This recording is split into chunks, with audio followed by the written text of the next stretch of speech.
waktu kelas 6. Bagaimana kabar kalian? Doakan kalian semua dalam keadaan sehat dan terus selalu bersemangat mengikuti pembelajaran. Kita akan bersama-sama belajar tematik kelas 6, muatan ilmu pengetahuan alam. Kali ini kita akan bersama-sama membahas tentang rotasi dan revolusi bulan.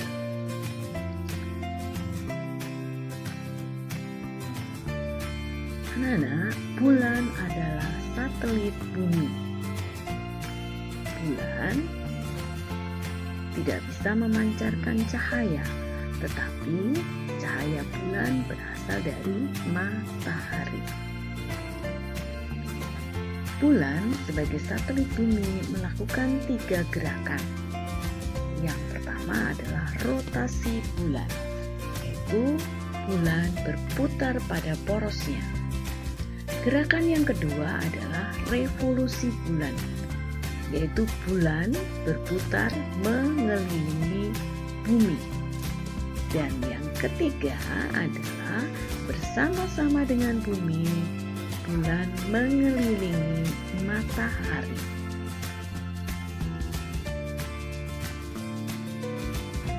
Bulan berevolusi terhadap bumi. Kenapa bulan berevolusi terhadap bumi? Karena gaya gravitasi bumi lebih besar daripada gaya gravitasi bulan. Waktu yang diperlukan oleh bulan untuk sekali berotasi dan sekali berevolusi adalah sama, yaitu waktunya 29,5 hari.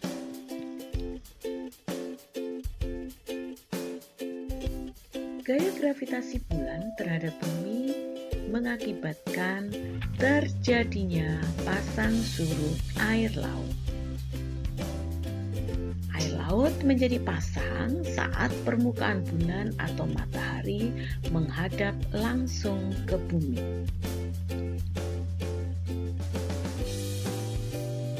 Nah, kita akan bersama-sama membahas rotasi bulan.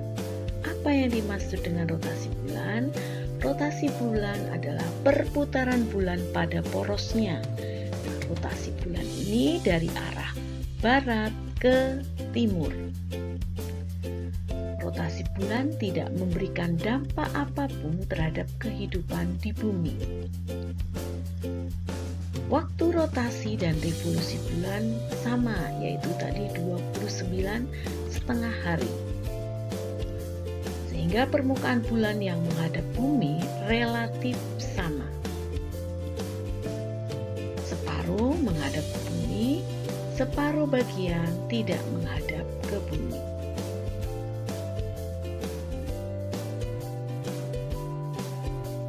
Kedua adalah revolusi bulan. Revolusi bulan adalah peredaran bulan mengelilingi bumi. Akibat dari revolusi bulan ini adalah bulan tampak berubah-ubah jika dilihat dari bumi.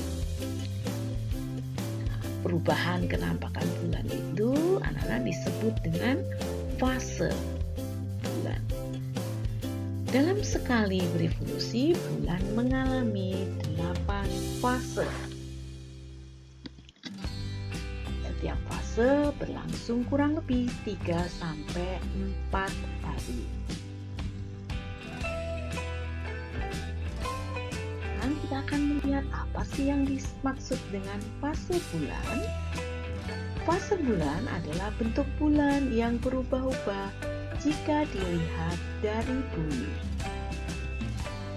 Fase bulan tergantung pada kedudukan bulan terhadap matahari dilihat dari bumi.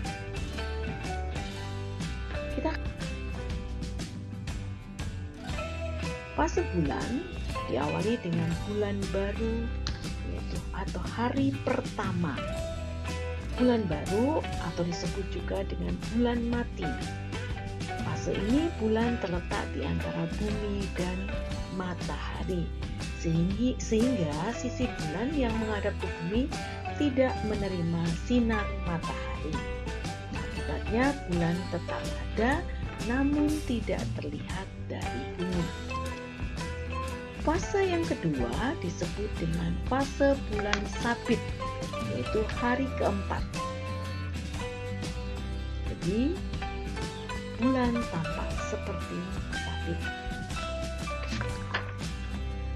Fase berikutnya yaitu bulan separuh, bulan kuartal pertama atau bulan seperempat bulan purnama, yaitu terjadi hari ke-8. Pada fase ini posisi bulan hanya terlihat setengah bagian. Kuartal berarti seperempat. Disebut kuartal pertama karena pada fase ini bulan telah melakukan perjalanan sekitar seperempat jalan mengelilingi bumi. Fase yang berikutnya adalah fase bulan cembung, yaitu hari ke-11 atau dikenal dengan bulan bungkuk atau bulan 3/4 penuh. Pada fase ini bulan cenderung membesar pada permukaannya yang datar. Hal ini terjadi karena bulan yang terkena sinar matahari mengalami perluasan. Fase berikutnya adalah bulan purnama pada hari ke-14 atau disebut dengan bulan kuartal kedua. Pada fase ini bulan segaris dengan bumi dan matahari. Posisi ini membuat seluruh permukaan bulan yang mendapatkan sinar matahari menghadap ke bumi dan bulan menjadi kelihatan bulat penuh. Berikutnya adalah fase bulan cembung, yaitu hari ke-17 atau disebut bulan 3/4. Pada fase ini bagian bulan yang terlihat dari bumi menjadi mengecil pada bagian dalamnya. Hal ini terjadi karena bagian bulan yang terkena sinar matahari mengalami pengurangan.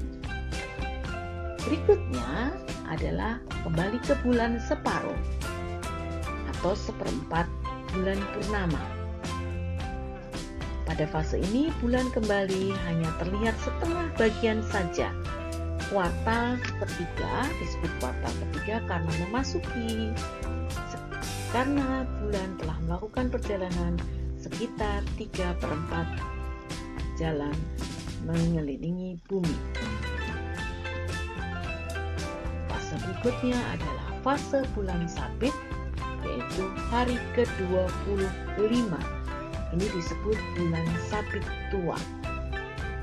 Semakin lama penampakan bulan semakin mengecil karena bagian yang mendapat sinar matahari juga semakin berkurang. Setelah ini bulan kembali memasuki fase bulan mati atau fase bulan pertama. Itulah tadi fase-fase pada bulan selama bulan melakukan revolusi. Anak-anak, revolusi bulan atau perputaran bulan mengelilingi bumi menjadi dasar dalam penghitungan kalender Hijriah atau disebut kalender Komariah. Satu kali revolusi bulan memerlukan waktu 29,5 hari. Tepatnya adalah 29 hari, 12 jam, 44 menit, 3 detik. Tahun Hijriah terdiri dari 12 bulan tahun Hijriah tadi. Penghitungannya berdasarkan revolusi bulan. Sehingga 12 kali 29,5 hari itu menjadi 354 hari. Jadi tahun Hijriah satu tahunnya adalah 354 hari. Jumlah harinya dalam satu bulan 29, ada yang 30 hari.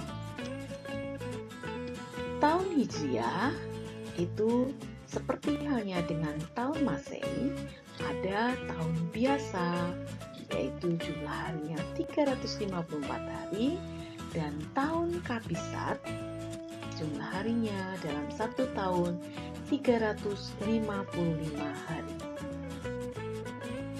Anak-anak, kita akan melihat bersama bagaimana kalender Hijriah yang penghitungannya berdasarkan revolusi bulan.